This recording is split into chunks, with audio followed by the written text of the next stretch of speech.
Welcome, everybody, to another edition of the Winner's Circle Sports Betting Podcast. It's a special edition today.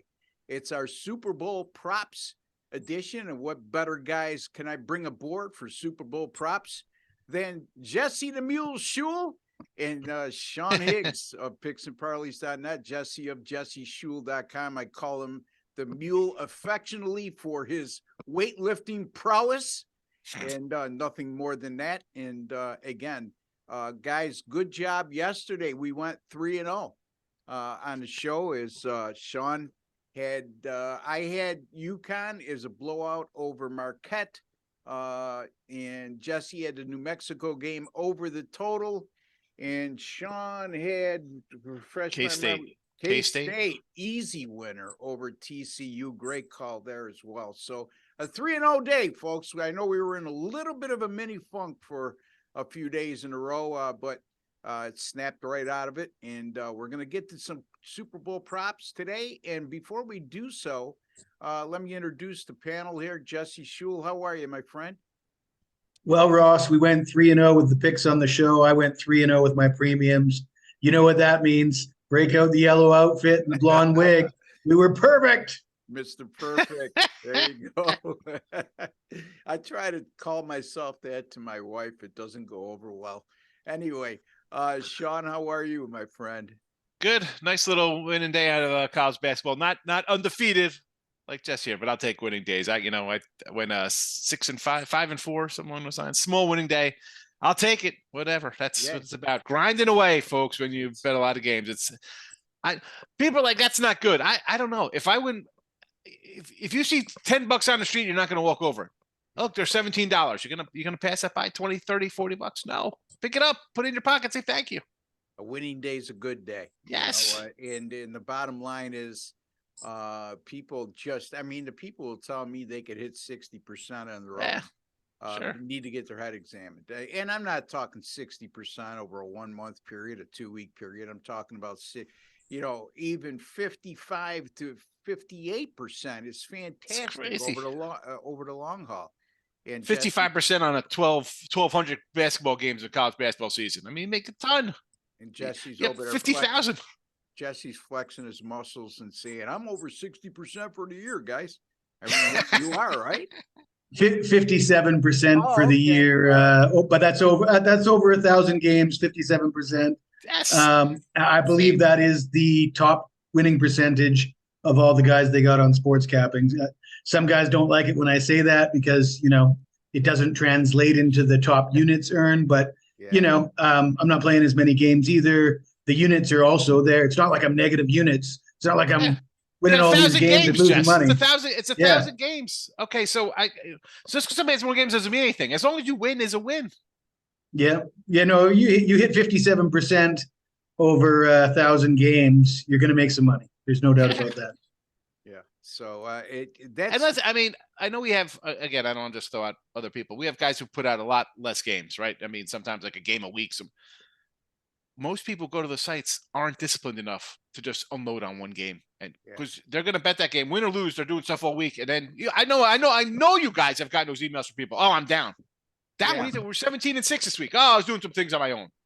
Yeah. All right. I can't help you there. My answer is always I can only be accountable for myself, not what you do or others give you. That's it. So that's something you're taught at a young age. Worry about yourself. Take care of yourself. Exactly. That's all you can do. Yeah. All right. So let's get right to the props. And Jesse, we'll start with you. Well, Ross, I got some good ones for you. Some big plus money props. I might be known for taking favorites here and there, but I like my plus money bets just as much as the next guy. And I'm looking at the MVP. And when you think of the Super Bowl MVP, you think the quarterbacks win it all the time. I've heard a lot of people say that. So I had a look at it over the last 22 seasons. 13 quarterbacks won the award. That's 60%. So that means 40% of the time, another position player is going to win it. We've got 4 defensive players winning the MVP over the last 22 years, and 5 wide receivers, no tight ends, no running backs in the last 22 years. I guess what I'm leaning at here is for Philadelphia, for fans that like Philly to win, I don't like Jalen Hurts as the MVP. I mean, if you've watched him lately, he's not throwing the ball a lot. Philly is running the ball. Their identity is their defense, their pass rush, and their running game. And the running game, they split the ball around through a committee of running backs. So that leaves me with Hassan Reddick, the sack master, to win the MVP, 28-1 odds. It's a pretty decent payout. People say defensive players don't win it, but 4 in the last 22 years, if you were getting 28-1 on all 4 of those, you'd be doing pretty well during that span.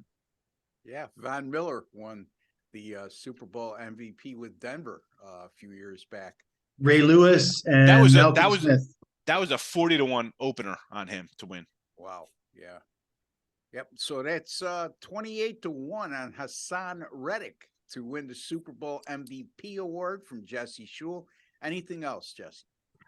Absolutely. I've got another one that Kansas City bettors are not going to want to hear, but I like this. I think this is a really sneaky bet. It's a playoff passing yards leader. And currently, Patrick Mahomes has 521 passing yards. Jalen Hurts is out of the question. He's got to throw for 500 yards this week to even catch up. Joe Burrow is sitting at 721 passing yards. The odds on him hanging on to that lead, 8-1. Now you think to yourself, likely Mahomes is going to throw for over 200 yards. However, he does have a high ankle sprain. Nobody's been throwing for any large totals against this Philly defense. If that pass rush gets to him, if Hassan Reddick is making his case for MVP, who knows if Mahomes even finishes the game. And I'll also point out he threw for 195 yards in that win over Jacksonville a couple weeks back. So an 8-1 play here on Mahomes, basically, to finish with less than 200 passing yards. That's a good play for me, I think. Patrick Mahomes to finish with 200 or less passing yards at odds of 8-1. And, I know that seems absurd to a lot of you out there, but it's going to be hand in hand.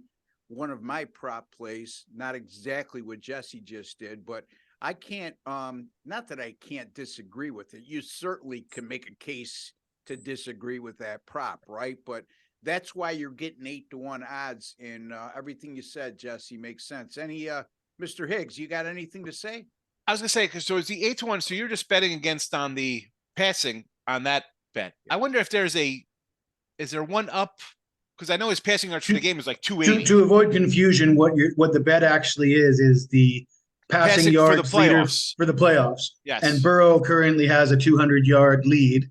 And so he's 8-1 fave to. I mean, hypothetically, if Hurts comes out and throws for 800 yards, Hurts could still win it. Yes. But nobody thinks that's going to happen. So it's essentially between Mahomes and Burrow, and Mahomes needs 201 yards. Because I'm wondering if because the regular prop I think is around the 280 mark on the game, if I'm right. Is that what it was? 292 and a half. So I wonder if would you be able to find a counter to that on a site would say, hey, Burrow to throw less than this, and it would be like a 10-1 or a better kind of odd on that, as opposed to, because sometimes they forget they put these bets up. Let's be honest, they have so many. Maybe you'll find a better odd on just a passing prop for the game. Would you think you can find it better than 8-1, or probably not? You know what I'm saying? They put the props up like a guy that they have over-unders for numbers. Trying to say, but Jesse, clarify more exactly what. And I don't mean to cut your thought process off, Sean. I know where you're going with that. Yeah, no, I know what he's saying is it's for the total. Yes. Everybody coming into the playoffs, who'd be the winner? And right now it's Burrow's in the lead with 200 whatever yards. So what I said was Jesse likes Mahomes 200 yards or less at 8-1 odds. You're not going to find that prop. What he's specifically saying is what quarterback will have the most yards at the end of the Super Bowl throughout the entire preseason, if I'm not mistaken. Playoffs. Is that correct? The playoffs. Postseason. Postseason. The postseason.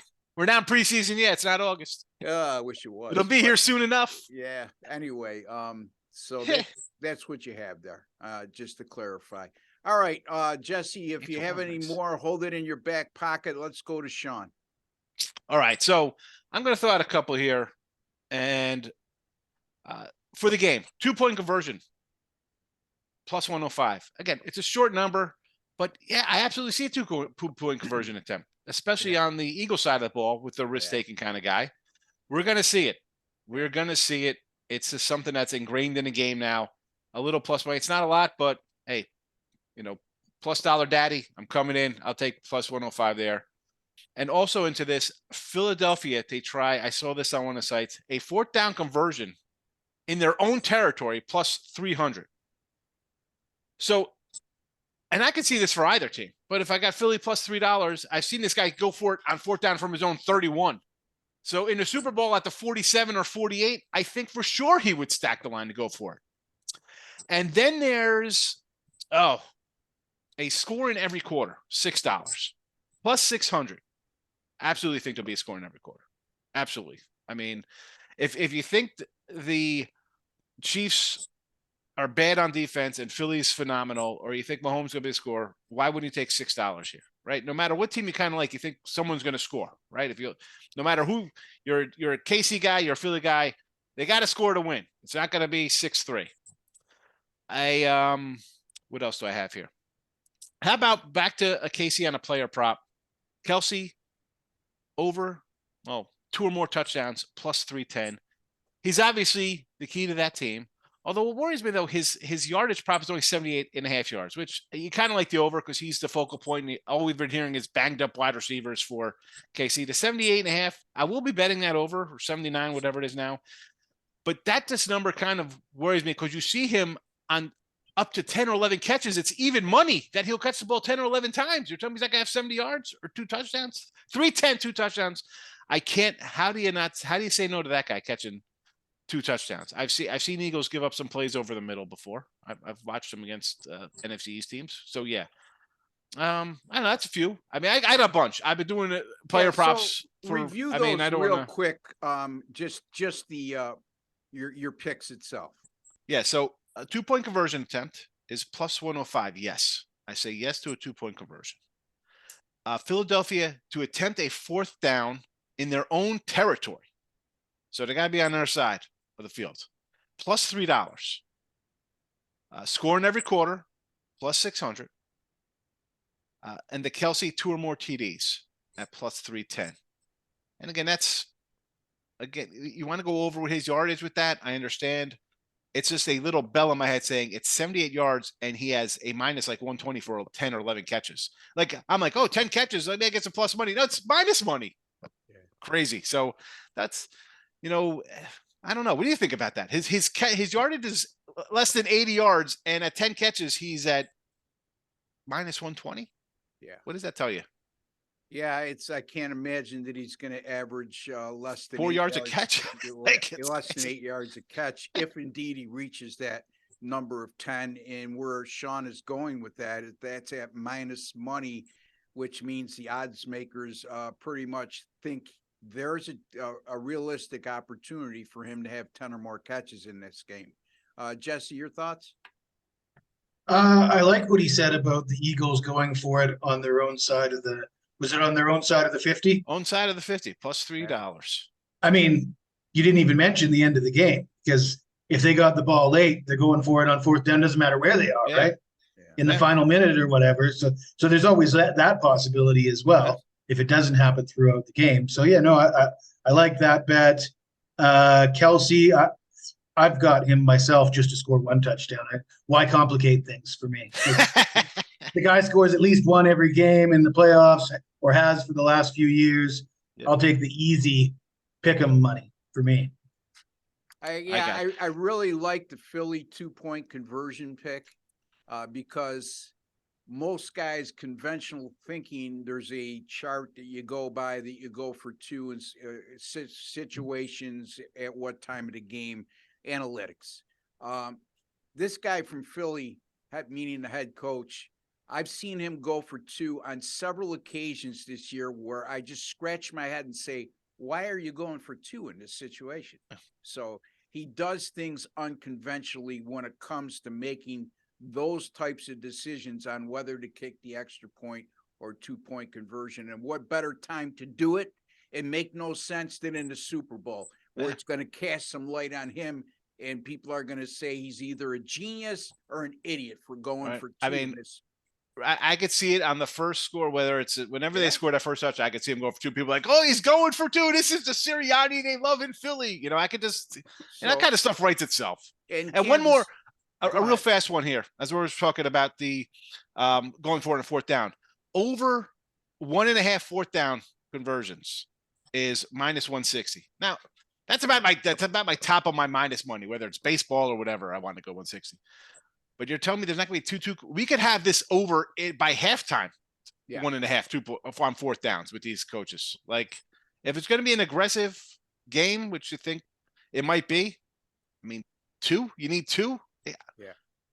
I mean, really, I can see that at halftime, 1.5. Even in the first half, if Kansas City's in a fourth and medium, fourth and short, from inside the 45 of Philadelphia, you can almost be rest assured that Andy Reid is going to trust Patrick Mahomes on a fourth down play in that situation. Secondly, with the Eagles, going back to that fourth down conversion inside their own 50 in their territory, basically. I love that one too, because I've seen this time and time again with Philly. It's almost an automatic call on fourth and short. They're going for it no matter where they are on that end of the field, because that play where everybody gets behind Jalen Hurts, who's a huge man for a quarterback, and pushes him, I think Philadelphia. You're 6'5". How can't you go a yard? I don't understand why every team doesn't do this. Ever been stopped on fourth and less than one this year? Right. You know, so I could see that, and also like Jesse alluded to, you know, Philly's down late in the fourth quarter, and it's fourth down in their own territory. You could, especially if a field goal a Kansas City field goal would still keep them within one touchdown. You could rest assured that they're going to go for it on fourth down. So that's a great observation by Jesse as well. And I like your pick, Sean. Not to say I don't like Jesse's picks. It's just that some of those are very intriguing to me. Yeah. Well, your record speaks for itself, Jesse. And just because I like his picks a little more doesn't mean that I don't like your picks. It's just I'm more in a comfort zone where he's going with that. And you know, Ross, after the game, we can decide whose picks we like the most. Yeah, exactly. See who wins. Yeah, exactly. So anyway, let me get to mine. I'll go through them real quick and then get you guys' thoughts. All right, let's start with Patrick Mahomes. His passing yards are over or under 292.5. Philadelphia's allowed 290 yards or more passing only once in 19 games this year. And that, even then, it was just 304 against Dallas. So this is a team that's very difficult, number one, to move the ball on, and number two, to put up giant passing numbers, and 300 or more yards in a Super Bowl game. It certainly qualifies as a giant passing game. And I know Mahomes has done it a million times. I'm being facetious, but I think in this particular situation, I think Kansas City's going to lean on their run game a little more than their passing game. And if you look at Philadelphia, if they do have a vulnerability defensively, it's their inability to stop the run at times. So, and even then, it's not a huge weakness. But that brings me to this. Patrick Mahomes, over or under 4.5 rush attempts for the game. Mahomes has only rushed 5 or more times in a game 3 times this season in 19 games. He's still not fully recovering from a high ankle sprain. Unlike Jalen Hurts when he was healthy, Andy Reid very seldom calls a design run play for a quarterback.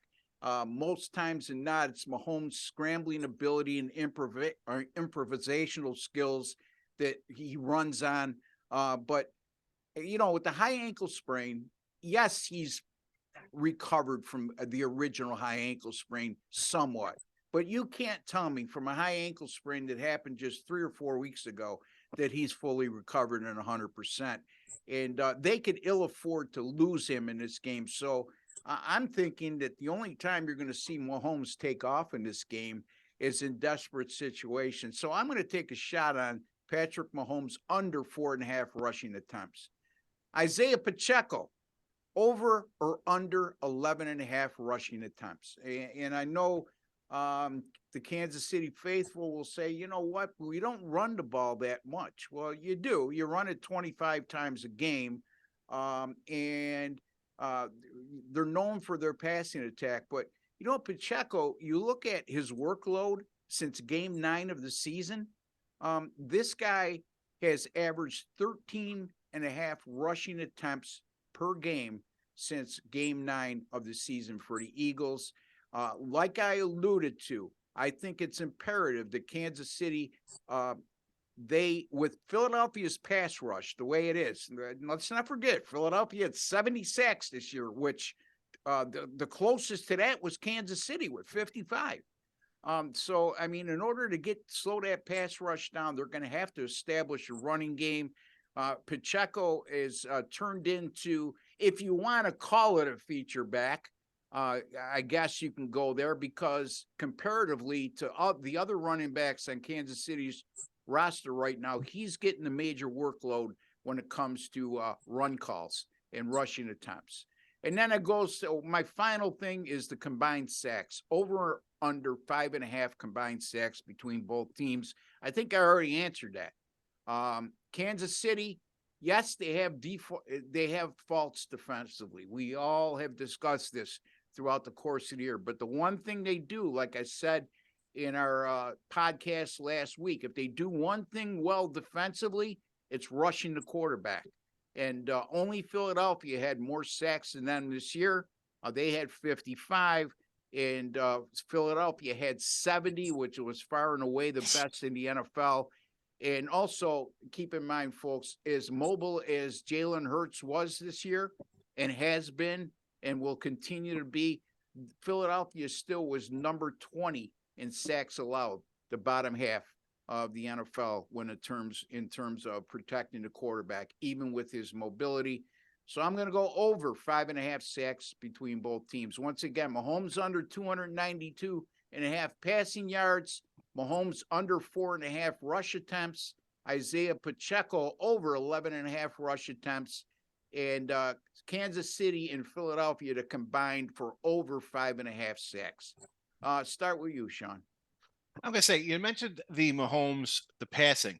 How about the fact, the Philly was what, 15-2, whatever the record was? They had a stretch early. They didn't allow points in the second half. This is a team that gets up on you, and you know the team's going to come out and throw the ball. And we talk about prevent defense, preventive covering. They didn't allow a 300-yard pass roll you. They were out one. Amazing. That's just something you should think about. And that's crazy considering a team is that good and had leads, and there's no garbage yardage at the end to push totals over. Your Pacheco I really like, because I like him to go over his total. It's like 66.5 for rushing and receiving, because especially the receiving 12.5. You figure they're going to keep him, or insert anybody. Hilaire's supposed to be back to chip block at something. You're going to see guys out of backfield probably catching a couple more passes, because you're going to keep an extra guy in there to protect Mahomes. So you mentioned his rushing attempts being up. So I like his totals to go over. So I like that one a lot there. I am worried though about the under rushing, because if Mahomes under pressure, he might take off. And if they don't get him, it's a rush attempt, and it's not a sack. So that one I'd be a little iffy, because that's so good. He might, again, it all depends. That's who knows? I don't know how healthy the guy is. Saying, but I looked at that too, and I thought of that too. But then you look back, he's only rushed 5 or more times in 3 games this year. Yeah, well, he's smart enough where you don't have to worry about that, because he's just going to chuck it out of bounds. He knows where his guys are. He's going to throw it into the dirt. And in light of his injury, again, he doesn't want to take off. Yeah, exactly. He's going to try to has to, right? He's going to try to throw it away. You're right. Yeah. I'm not saying you're wrong either. And I think out of all the ones I just gave, I agree that probably is the one I'm most concerned about. But again, I gave my reasoning, and your thought process is well noted, Sean. So I just thought out there. You can't always agree on everything. No, absolutely not. If not, this would be a boring show. All right. Well, Ross, I think I like your philosophy of the game script more so than I even like your particular picks. Not that I don't like your particular picks, but I've been listening to Eagles fans all week tell me how they're going to be all over Patrick Mahomes. This pass rush can't be stopped. And as you mentioned, I mean, you give Andy Reid and the Chiefs coaching staff 2 weeks to draw up a game plan to counter that pass rush, and you look at some of the things they can do. They mix in the run a little more, get a lot more of these guys involved. Sean mentioned getting more running backs in there to block. I'm expecting a lot of that to take place. And so we're not expecting the typical Kansas City drop back, Mahomes throw for 300 yards type game plan here. And that's how I see that. That's my philosophy for this game, is exactly as you outlined it.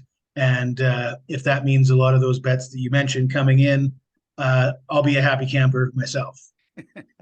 Brilliant minds think alike. And then there's Sean, who thinks out of the box. And Yeah, I'm definitely different than everybody else when it comes to my thinking. I I don't got a mind Russ, because question. I tell people, I think, as people think, oh, you're a professional, got to do this. I don't ever think that way. I'm a guy. I hit on double down on hard 12s in the casino. All right, I'm that guy.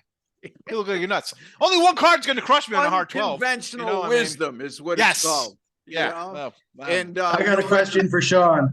Sean, as you know, I compare myself to the professional wrestler, Mr. Perfect. If you had to compare yourself to a professional wrestler, would you prefer King Kong Bundy or Andre the Giant? if I was a little tall, I'd say Andre the Giant. I guess I'm more King Kong Bundy. But I have, not that I have a giant tattoo on my head, maybe a Bam Bam Bigelow, because he's a little more flair. Like, I think I bring a little more personality than just King Kong Bundy to the show. I guess say Great Bam Bam answer, Bigelow. Sean. Great, you really hit that one out of the park. I know a little bit of 80s wrestlers. Yeah, Dick the Bulldog. I just saw Brawler. I saw Leapin' Lanny Poffo just died. Yeah. I did not know he was related to Macho Man Savage. I didn't know that. Yeah. They were brothers. Gorilla Monsoon was from Rochester, New York, where I am Gorilla right Monsoon. now. So Listen. Hulk Hogan back in the day. How did you love like Hulk Hogan? I mean, come on, he had made a hell of a career for himself, not only on the mat but in the theater too. So. Thunder Lips. Come on. All right. Did you hear the rumor that Hulk Hogan was paraplegic? Yeah, someone told me that. But guess what? He just released a video of him running up, going, and it's not true, fake news, and he's not a paraplegic apparently. No, he's not a paraplegic. He said he just had trouble walking. I don't know if it was paraplegic as he was having some issues. Alive. So anyway, okay, guys, we're really short on time. Jesse, if you have any more props, if you want to give them real quickly, and then tell the folks where you prefer they find you, how you've been doing of late, what you may have coming up. Okay, no analysis. I got 3+ money anytime touchdown scores: Travis Kelce, Isaiah Pacheco, and Jalen Hurts. Kelsey's a pick 'em, but plus 100, let's say. Where you can find me, at Jesse Schewel on Twitter, at my website, jesseschewel.com, and check out YouTube for my free pick videos on a daily basis. Not as popular as my man Sean Higgs and Ross Benjamin, but I try my best. Yeah. I wish we could trade sales from last year. I'd rather be unpopular. Anyway, Sean, to you, my friend. Listen, brother, this is what I was going to do. Listen, Midday Money, 7 days a week. You can find all your podcast channels. And I've been bringing back the night show, and I've been doing some props there. Here's another prop. How about Philly total rushing TDs over 1.5 for plus 150? Are you kidding me? I mean, Sanders and Hurts are both minus 110. Plus 150 for 2 somewhere along the line. Maybe on a sweep. I'll go there too, as well as a little added bonus. But I got a bunch of props on the show. It'll be on the winner free picks like parlay, picks and parlays page, as I'm trying to rush through. I know we're out of time. And Mr. Sean Higgs on Twitter. Come say hello. Yeah, and you could check out Sean's podcast that he does 7 days a week. He's a trooper. Every day, noon Eastern time live. I'm sure he'll give out 1 million props on that too. Yeah, and I just started Monday doing them. When I say 1 million, quite a few. Yeah, you got know. it because you got to appease to everybody. There, people are Yeah, going and to want all their and stuff. folks, you can contribute to a show. I mean, Jesse pops in once in a while with comments and stuff. So, Yeah. real good show. I mean, it's not only on picksandparleys.net and their YouTube page as well, but also on iHeartRadio and several other streaming platforms across the internet. So, again, it's Midday Money with Sean Higgs and Jesse Shule at jesseshule.com, folks. Jesse's coming off a terrific year last year, and he's also off to a great start this year in 2023. And Sean, his record speaks for himself. NFL, he's coming off a phenomenal year, folks. If you're going to follow anybody in the Super Bowl, I would follow these two guys. Myself, I am going to have a Super Bowl total up for sale. I'm already specified on many occasions. I like the Philadelphia Eagles in this game. I'm going to tell you right now, I'm going to give you a free pick on the Eagles as we speak, minus 120. I don't have time for the analysis, but there you go. So you can find me at rbwins.com. And folks, don't forget, if you have not subscribed and you're watching and you like this video, first give us a like, please. We would deeply appreciate it. Just a small token of your appreciation for our efforts. And also, if you have not subscribed, there's an OSGA logo in the bottom right-hand corner of your screen. Just hover over that. A subscribe button will come up. Hit subscribe, then hit notifications, and you'll be alerted immediately upon any of our Winner's Circle sports betting podcasts going up on this channel. And best of all, folks, it's free. Not only you get analysis and picks from us three, but also Doug Upstone of DocSports.net. Next week, we'll be bringing in Joe D'Amico, who, if you have not seen Joe on video, he's a very entertaining fellow and very knowledgeable as well. Until the next time, for Jesse, He makes me sound like a mime. You think I got a little well, me and low Jesse key. I'm had low a lot key of Higgs. experience working with Joey over the last year. If Joe D'Amico was a professional wrestler, he'd be Jimmy the Mouth Hart. Yeah, no doubt about it. It's perfect. Anyway, until the next time, folks, for Jesse Shule, Ross Benjamin, and Sean Higgs, we like to wish each and every one of you all the very best. Take care and God bless.